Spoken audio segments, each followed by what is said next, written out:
Well, Google has issued a response after the Competition Commission imposed a penalty of more than 1,300 crore rupees for anti-competitive practices. In a statement, Google says, and I quote, CCI's decision is a major setback for Indian consumers and businesses, opening serious security risks for Indians and raising the cost of mobile devices for Indians.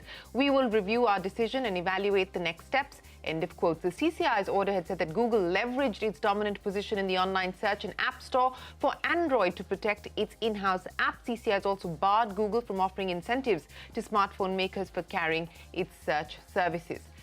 News in the aviation space. Air India has appointed Henry Donoghue to head the Safety, Security and Quality Department. Donoghue will take over the role from the 7th of November. He's extensively worked with various international carriers and has also served on the IATA Safety Committee and Flight Safety Foundation Board of Governance. And news for SpiceJet coming in as relief this Diwali. Aviation regulator, the DGCA, has removed the 50% cap on SpiceJet's flights for the winter schedule. SpiceJet's flights were restricted due to safety violations. From the 30th of October now, the airline will be able to operate with full capacity. The low-cost carrier can operate nearly 3,200 flights per week till the 25th of March 2023. The Central Board of Indirect Taxes and Customs has extended the due date for filing the GSTR 3B returns for September by a day till the 21st of October. The department also received complaints regarding the system being slow. Earlier this month, technical glitches had led the Income Tax Department to extend the due date for filing the tax audit reports for fiscal 22 by 7 days to the 7th of October. The Revenue Department has raised the red flag on possible tax evasion by offshore online betting platforms. The department's analysis shows that offshore apps are making huge profits from consumers and clients from India. The department is in talks with the Ministry of Electronics and Information Technology to ban those who are not paying taxes.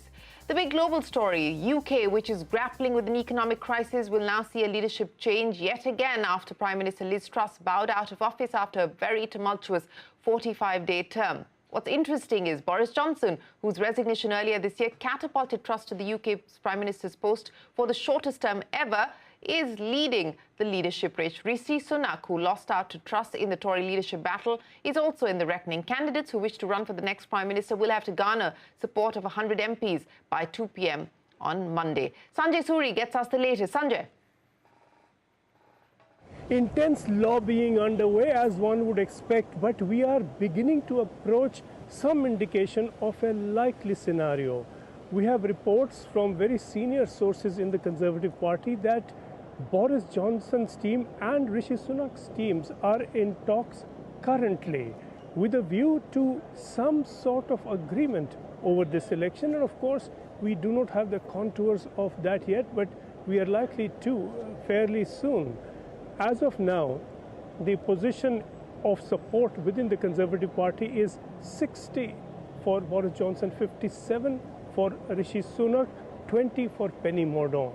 Penny Mordaunt looks like she will now drop out. It will finally be theoretically between Boris Johnson and Rishi Sunak, which is why some talks are on to arrive at some sort of understanding. Clearly, Boris Johnson is having a go, and if it really comes down to two, it is almost certainly Boris Johnson, because were it to get to a contest and were it to be a divided parliament, it still then would go to the Conservative Party members for the final say, and if it comes to that, surely Boris Johnson will win, and surely Rishi Sunak could see that, and he has seen the expressions of support for Boris Johnson all through the hustings in the last round of election. Some sort of agreement is being worked out, which means that we could very well have a Prime Minister in place even before the deadline of Friday, the 28th of October. It, of course, will be rather interesting to see what kind of agreement, if any, we have to underline, can be worked out between Boris and Rishi. But it is now one or the other, and the indications are that it will be Boris with some sort of inclusion for Rishi Sunak, perhaps as Chancellor, as street logic would suggest. We don't have any definite information on that yet, but we will have a very much clearer picture very soon. Well, Sanjay Suri, many thanks for joining us. I mean, the thought that Boris Johnson is back once again in the reckoning, it is, as they say, a day is too long in Politics. Now, retailers across Indian cities are upbeat about Diwali, lighting up their finances. A pulse check at key retail markets across the capital and Mumbai show that sales are picking up, even though shopkeepers are unable to offer deep discounts as there has been a spike in inflation. Abhimanyu Sharma and Shilpa Ranipeta report from Delhi and Mumbai.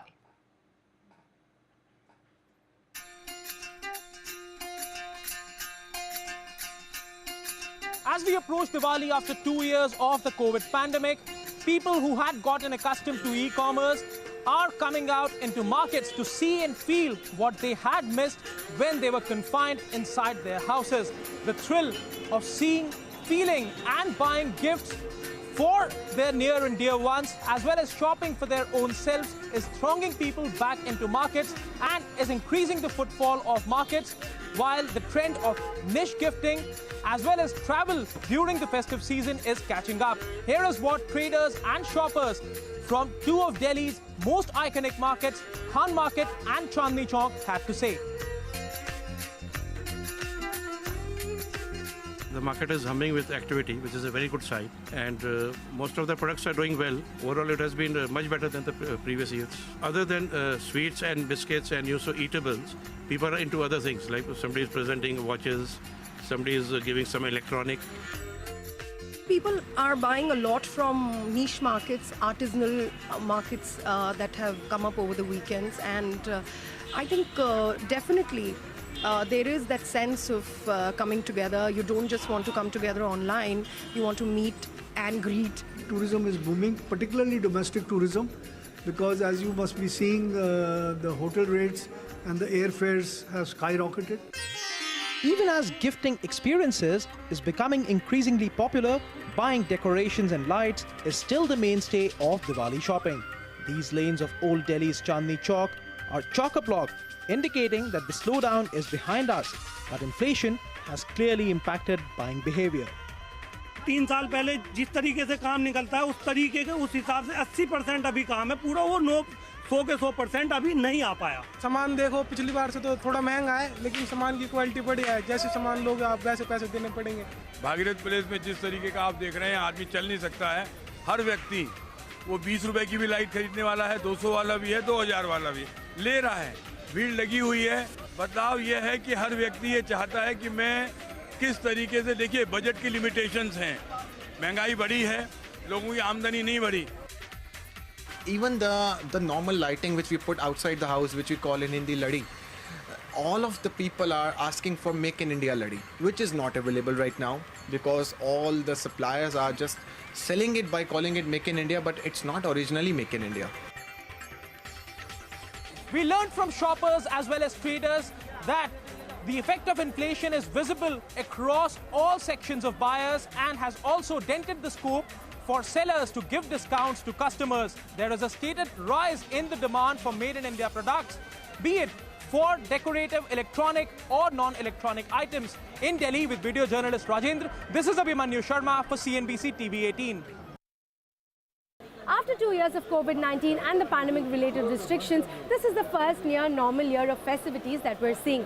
I'm here at Crawford Market, which is the city's largest wholesale market for gifting and dry fruits. And what I can see is that the crowds are definitely way more than last year. But this has also been a year where we've seen high levels of inflation, making everything more expensive. So this Diwali, are consumers coming out to buy, or is inflation forcing them to tighten their purse strings? Let's get a mood check. Last year से ज़्यादा हो रहा है cell और market में भीड़ भी ज़्यादा है। पिछले साल से 25 से 30% ही बढ़ा है, क्योंकि अभी कैसा रिस्ट्रिक्शन हो गया है। कोरोना से आदमी लोग थोड़ा संभल रहे, कैसा खर्चा करना है क्या है, यानी थोड़ा यानी बढ़ रहा है, आहिस्ता आहिस्ता बढ़ रहा है। पब्लिक थोड़ा खरीद करने के लिए आगे पीछे कर रहा है। थोड़ा महंगाई बढ़ा इसलिए 20% बढ़ गए, फिर भी लोग खरीद रहे थोड़ा। Gold jewelry and gold bars are also something that see peak sales during the festive season. And I'm here at Mumbai's jewelry hub, Zaveri Bazaar, that is buzzing with activity as consumers flock stores to buy gold jewelry. Now, last year saw the best ever sales for jewelers in the last 25 years. But the World Gold Council has said that this year, while the sales would be better in the festive season compared to the rest of the year, sales may not be as good as last year. But the picture on ground here suggests otherwise. जो गत वर्ष की cell की बात करें तो करीबन on average 80 ton सोना इस धनतेरस पे और उसके आजू बाजू में 4 दिनों में बिका था। उससे भी ज़्यादा इस बार की तैयारी है, जिसका मुख्यतः कारण है कि एक तो कोविड हट गया है, दूसरा शादियों की भरमार है। करीबन 30 से 35% मेरा अनुमान है कि इतने से ज़्यादा सेल बढ़ेगा, हो सकता है उससे भी ज़्यादा बढ़े। Retailers are not very cautious enough right now. Now they have become bold to buy the jewelry from us. And being a wholesaler, I would rather say that this has been a great, fantastic year as far as the jewelry sale is concerned. While experts expect inflation to have some impact on gold buying in smaller towns, Mumbai's Zaveri Bazaar is already seeing bumper sales, not just because of Dhanteras and the festive season, but also because of the upcoming wedding season that is expected to be much larger after 2 years of lull. And this is also aided by relatively lower gold prices. And customers this time are buying more ornaments rather than gold coins, something that's been boosted by the hallmarking norms that came into place last year. In Mumbai, Shilpa Rani Peta.